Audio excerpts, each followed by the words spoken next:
Tear Institute. Hey everyone, welcome back to the Tear Institute podcast. Today we're talking about a big question. Should kids under 16 use social media? That question sounds simple, but it's actually very complicated. It is. Some people say kids under 16 should not use social media.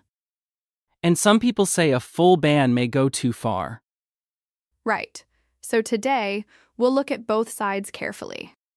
We'll keep the English clear, but the thinking serious. This is an intermediate to upper intermediate episode.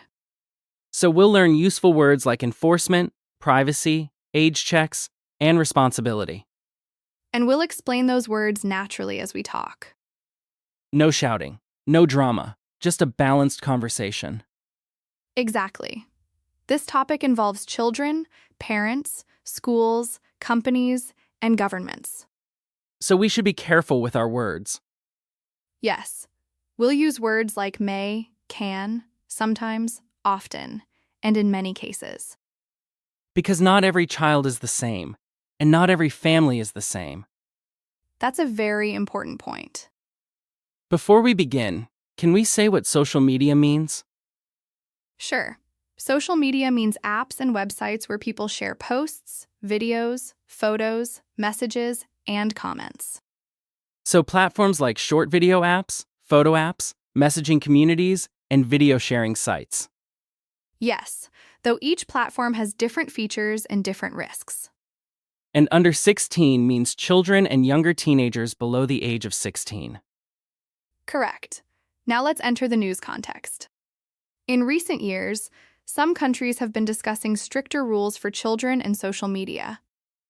Stricter rules means stronger rules, right? Yes. Stricter means more serious, more controlled, or less flexible. And one country people often talk about is Australia. Yes. Australia has moved to strengthen enforcement of its under 16 social media restrictions. Enforcement means making sure people actually follow the rule. Exactly. A rule on paper is one thing. Enforcement is how the rule is checked and applied. So the debate is not only, should there be a rule? Right. It's also, how would the rule work in real life? That part matters a lot. The discussion includes online safety, screen time, privacy, mental health, age checks, children's freedom, and tech company responsibility. That's many issues inside one question. It is. That's why this topic is not easy. When people hear ban, they may think it means children are punished. In many proposals, the main pressure is on platforms, not on children. Platforms means the companies that run the apps and websites. Yes, the idea is often that tech companies should take reasonable steps to stop underage users. Reasonable steps means actions that are fair, practical, and serious enough. That's a good explanation. But people disagree about what reasonable means. Exactly. Some people think strong age checks are reasonable. Others worry that strong age checks may create privacy problems. That's the center of the debate. So today, we're not going to say one side is completely right and the other side is completely wrong. No, we'll explore the reasons behind each side. Let's start with the main question. Should kids under 16 use social media? Some people say no, or at least not on major open platforms. Why do they support that rule? They worry about online harm. Online harm means bad things that can happen on the internet. Yes, it can include bullying, harmful content, scams, unwanted contact, pressure to compare yourself with others, and loss of privacy. For adults, those things can already be stressful. Exactly, and children may have less experience handling them. So supporters believe the rule gives kids more protection. Yes, they may say children need time to grow before using powerful social platforms. Powerful is an interesting word here.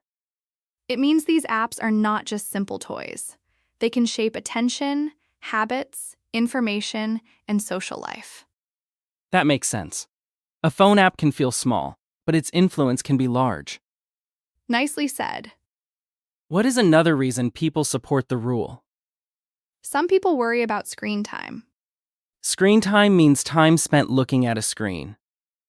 Right. Many children use screens for school, games, videos, and messages. So social media can add even more time. It can. And if children use it late at night, it may affect sleep routines. We should say may, because it does not affect every person in the same way. Exactly. That's careful English. Supporters may also worry about mental health, right? Yes. Some people worry that constant comparison, negative comments, or pressure to look perfect can affect young people. That sounds serious. It can be, but we should avoid giving medical or psychological advice here. So if a child feels very sad, unsafe, bullied, or overwhelmed, they should talk to a trusted adult. Yes, a parent, teacher, counselor, doctor, or qualified professional can help. That's a safe and important message. Now, let's look at the other side. Why do some people disagree with a rule like this? Some people say social media is part of modern life. They may feel children need to learn how to use it safely, not simply avoid it. Yes, that is one argument. So they might say digital skills are like road safety. Exactly. You don't protect a child from roads forever. You teach them how to cross safely. That example helps. Critics of bans may also worry about children's freedom. Freedom means the ability to choose or act. Yes, some teenagers use social media to talk with friends, join communities, follow hobbies, or express themselves. So a strict rule could cut off some positive connections. It could, in some cases. For example, a teenager in a small town might find art friends online. Or a child learning music might follow safe educational creators. So the question is not only danger, it is also access. Right. Access means the ability to use something. And the debate is about how to reduce risks without removing every benefit. That's a strong summary. I can see why governments are interested. Yes, but government action can be difficult. Because technology changes quickly? Exactly. Laws can move slowly, while apps and online behavior can change fast. So a rule that sounds clear may become messy in real life. That's often true with internet policy. Policy means a plan or rule made by an organization or government. Yes, and social media policy is especially difficult because it touches daily life. Kids, parents, schools, companies, and governments all have a role. That's why we need a balanced conversation. Let's focus on online safety first. When adults say online safety, what do they usually mean? They often mean protecting children from harmful content, bullying, strangers, scams, and pressure. Harmful content means content that may upset, confuse, or damage someone. Yes, and for children, some content may be especially hard to understand. A child may not know when a post is fake, extreme, or manipulative. Exactly. Manipulative means designed to influence someone in an unfair way. Like when an app keeps showing something because it knows it gets attention? That can be part of it. Algorithms can recommend content based on behavior. Algorithm is a common tech word, but it sounds scary sometimes. In simple English, an algorithm is a system that chooses what to show you. So if I watch many videos about football, the app may show me more football. Yes, but if a child watches upsetting content, the app may sometimes show more of it. That is one reason people support stronger rules. Correct. They want companies to reduce risks before children are harmed. But how does privacy fit into this? Privacy means control over personal information. Personal information can include name, age, location, photos, school, interests, or messages. Yes, children may share too much without understanding long-term effects. Long term means something that continues far into the future. Right. A post today may still exist years later. That's hard for adults too. It is.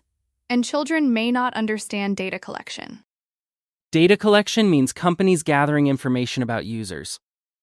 Exactly. Apps may collect information to improve services, sell ads, personalize content, or measure behavior. That sounds like a big issue for children. It can be. Children may not fully understand what they agree to. Like when we click, I agree without reading everything. Yes, many adults do that too. So if adults don't read it, children probably won't read it either. That is a fair concern. Supporters of restrictions may say children need more privacy protection. Yes, they may argue that companies should not collect too much data from children. But age checks also need data, right? Exactly. That is the privacy problem on the other side. Wait, to protect children's privacy, platforms may need to check their age, but checking age may require private information. That is the dilemma. Dilemma means a difficult choice between two imperfect options. Perfect definition. So one option is weak age checks, which may not work well. And another option is strong age checks, which may collect sensitive information. Sensitive information means private information that should be protected carefully.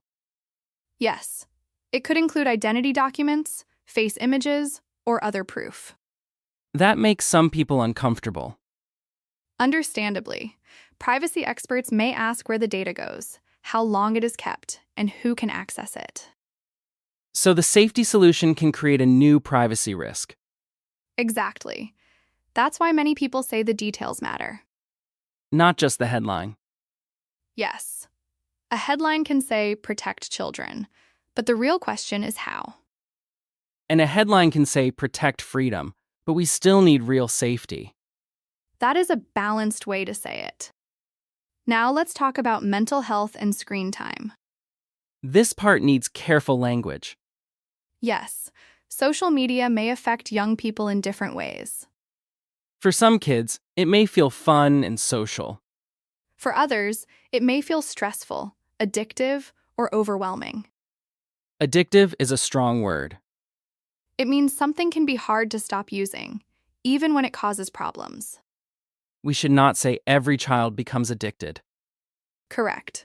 We should say some children may struggle with self-control on these platforms. Self-control means the ability to stop yourself from doing something too much. Yes, and many apps are designed to keep people watching, scrolling, and checking. Scrolling means moving through posts on a screen. Right. Scrolling can feel endless. Endless means it seems like it never stops. Exactly. This can make time disappear very quickly. A child may plan to watch for 10 minutes and then suddenly it is 1 hour. That can happen to adults too. True. Screen time can also affect sleep routines. Sleep routines means habits around bedtime. Yes. For example, when someone goes to bed, when they stop using screens, and how they relax before sleep. If a child uses social media late at night, they may sleep later. In many cases, yes. Notifications, messages, and videos can keep the brain active. Notifications are the alerts from apps. Correct. They can make people feel they need to check the phone. That can interrupt homework, meals, family time, and sleep. Yes, this is why some parents support age restrictions. They may want a clearer boundary, Exactly. Boundary means a limit. like no phone at the dinner table or no social media before bedtime. Those are examples of household boundaries. But does a government ban solve screen time? Not completely. It may reduce access to certain platforms, but children can still use screens for games, videos, school, or messaging. So screen time is bigger than social media. Yes, that's why critics say a ban may be too simple. Too simple for a complex problem. Exactly. What about mental health concerns? Some people worry that social media may increase comparison. Comparison means looking at yourself next to other people. Yes, a child may compare their body, clothes, popularity, grades, lifestyle, or face to what they see online. But online, life is often edited.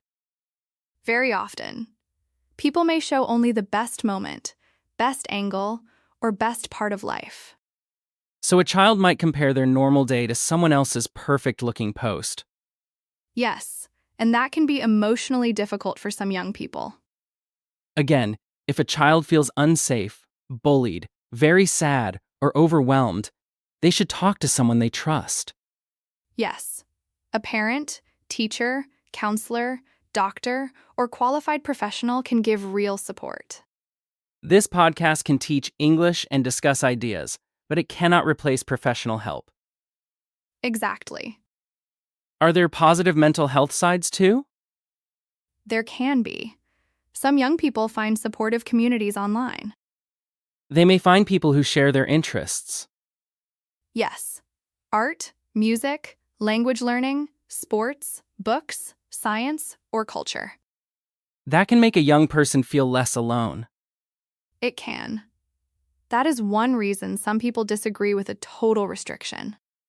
So the same tool can help or hurt, depending on the person and situation. That's a very fair way to frame it. Frame, it means describe or understand the issue in a certain way. Nice vocabulary explanation. I'm trying to be useful today. You are. Now let's talk about age checks. Age checks means checking how old someone is. Yes, but there are different ways to do it. A weak age check might simply ask, "Are you over 16?" Right, and a child might click yes, even if it is not true. So that kind of check may not be very effective.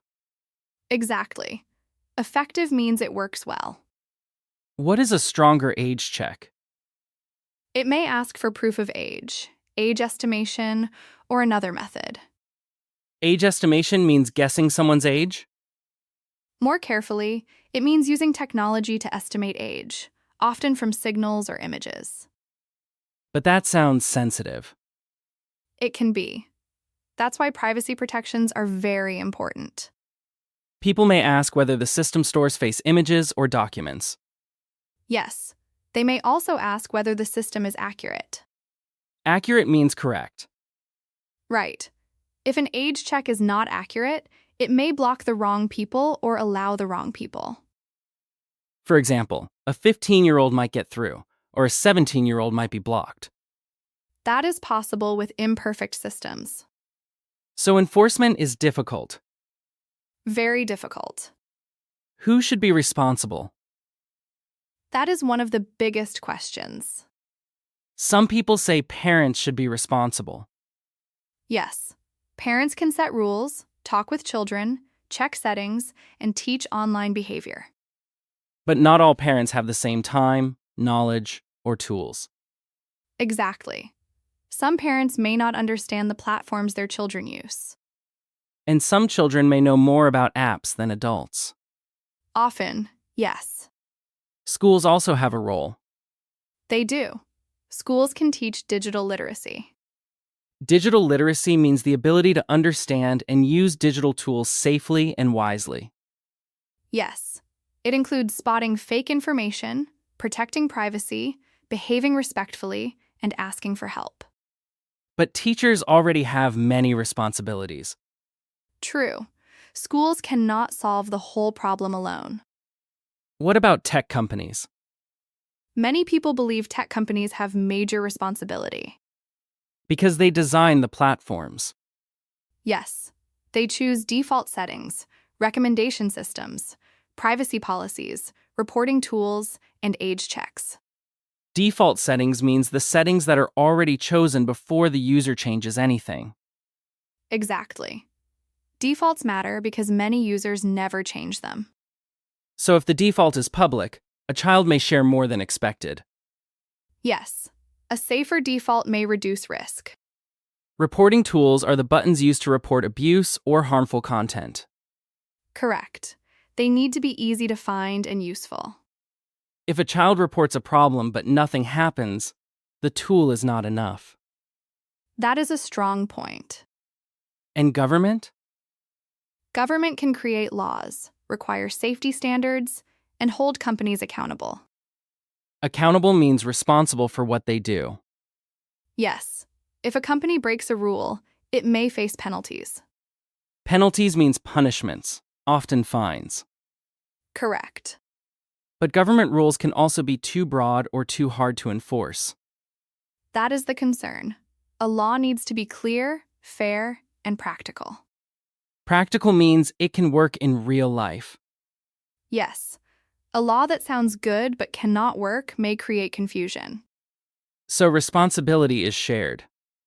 Exactly.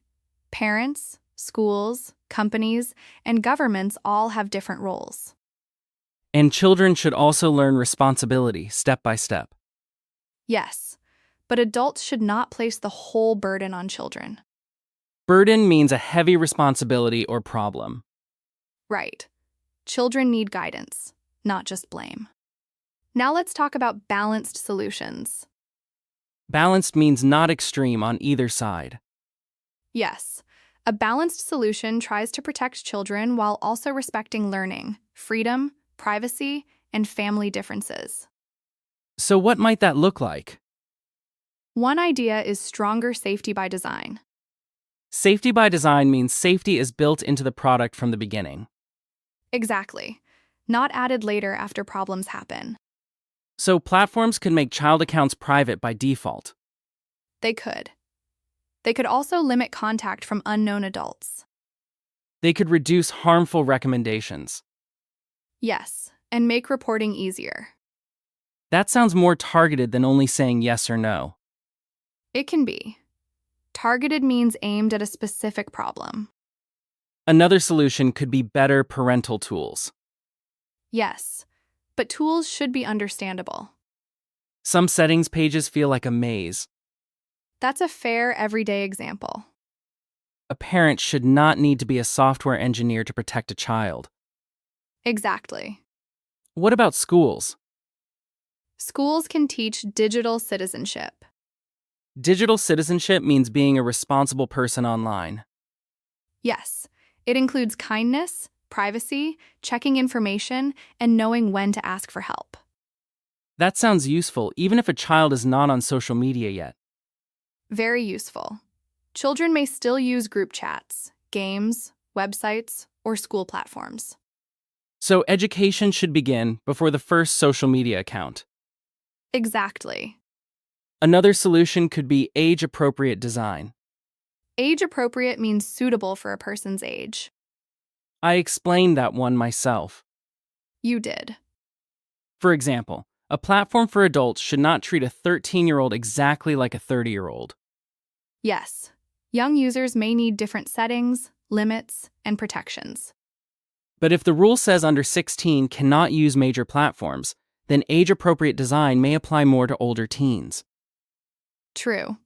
That depends on the country and the rule. What about a gradual approach? You mean step by step? Yes, like children first use safer spaces, then slowly learn more open platforms. That is one possible approach. It sounds similar to learning to swim. Yes. You don't start in deep water without guidance. You learn slowly, with someone watching. That example works well. Could families make a social media agreement? Yes. A family agreement can set clear rules. For example, what apps are allowed, when they can be used, and what to do if something feels wrong. Exactly. The agreement can include privacy, screen time, sleep, and respectful behavior. But rules should not only be punishment. Right. They should include conversation and trust. Trust means believing someone will be honest and careful. Yes. Children may be more likely to ask for help if they are not afraid of instant punishment. That feels important. It is. If a child sees something upsetting or receives a harmful message, they should feel safe telling an adult.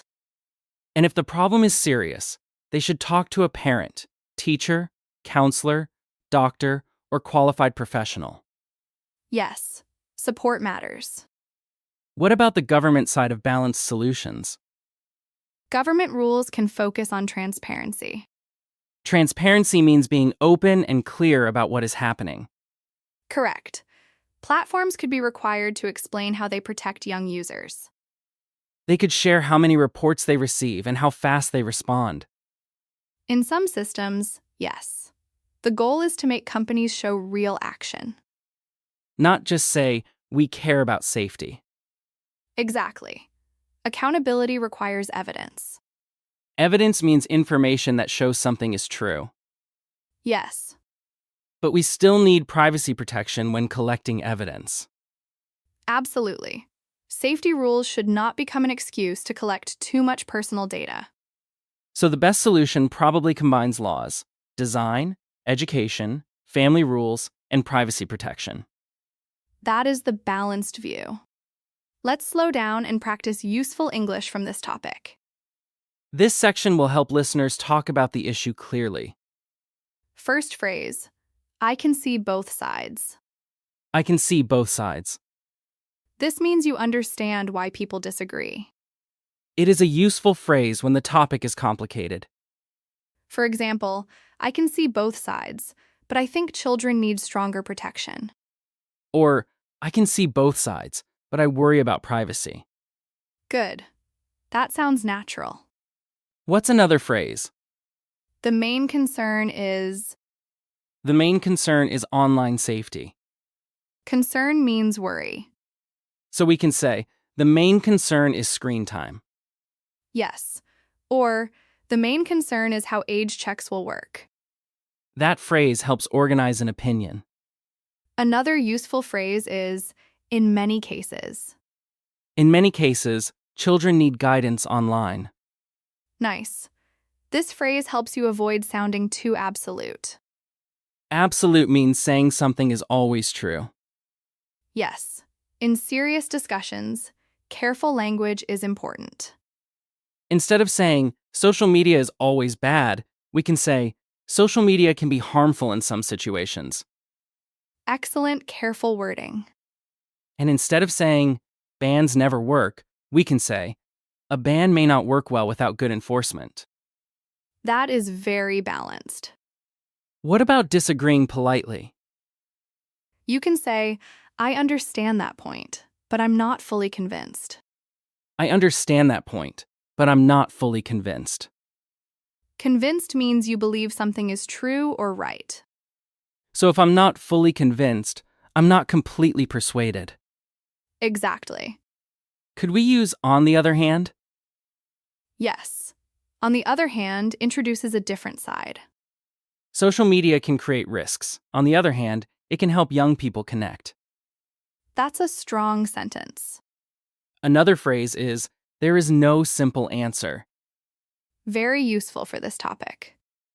There is no simple answer, because safety and freedom both matter. That sounds natural and thoughtful. Can we practice a short opinion? Yes, here is one. I can see both sides. The main concern is online safety, but privacy also matters. That is clear and balanced. Now you try one, Corey. I understand why some people support the rule, but I'm not fully convinced that a ban is enough. Good. You used careful language. Let's give listeners a few useful words in context. Sure. Restriction means a rule that limits something. An under 16 restriction limits social media access for people below 16. Enforcement means making sure a rule is followed. Strong enforcement means companies cannot ignore the rule. Privacy means control over personal information. Children's privacy matters because their data should be protected. Accountability means being responsible for actions and results. Tech companies should have accountability if their platforms create risks. Balanced solution means an answer that considers more than one side. A balanced solution protects children but also respects privacy and learning. That was clear. And it did not sound like a vocabulary list for too long. Exactly. We always bring the words back into real conversation. Now let's practice speaking. Listeners, You can answer out loud if you want. First question. Do you think kids under 16 should use social media? Try to answer with careful words. You can say, I think kids under 16 should use social media only with guidance. Or, I think kids under 16 should wait because online safety is important. Good. Now let's practice a balanced answer. I'll try. Go ahead. I can see both sides. Social media can help young people connect, but it can also create risks. That works well. Can we make it more upper intermediate? Yes. Add words like enforcement, privacy, and responsibility. I can see both sides. The rule may improve safety, but enforcement and privacy need careful attention. Very strong. That sounds like something you could say in a discussion class. Exactly. What if someone disagrees with the rule? They could say this. I understand the safety concern, but I worry that a full ban may reduce children's freedom and digital learning. That is polite, but clear. Yes. Notice the phrase, I worry that. It sounds softer than saying, this is wrong. Exactly. It helps you disagree respectfully. What if someone supports the rule? They could say this. In many cases, children need stronger protection from harmful content, data collection, and online pressure. That sentence gives reasons, not just an opinion. Yes. Good opinions often include reasons. Let's practice a short debate, Okay. I'll support the rule first. and I'll give the other side. I support stricter rules because children may not be ready for the pressure of social media. I understand that, but I think children also need to learn digital skills with guidance. That's fair. But platforms are designed to keep users engaged, so children may need stronger limits. I agree that limits matter. However, a ban alone may not teach safe online behavior. That is a good, balanced exchange. It shows disagreement without attacking the other person. Yes, that is very useful English. Can we teach a phrase for changing your mind a little? Yes, you can say, that's a fair point. That's a fair point. It means the other person said something reasonable. Another phrase could be, I hadn't thought about it that way. Nice. That means the other person gave you a new angle. New angle means a new way to look at something. Correct. Let's give the listeners a mini challenge. Good idea. Choose one side, then say one reason and one concern. For example, I support the rule because safety matters. My concern is privacy. Or, I disagree with the rule because digital learning matters. My concern is online harm. Both answers are clear and balanced.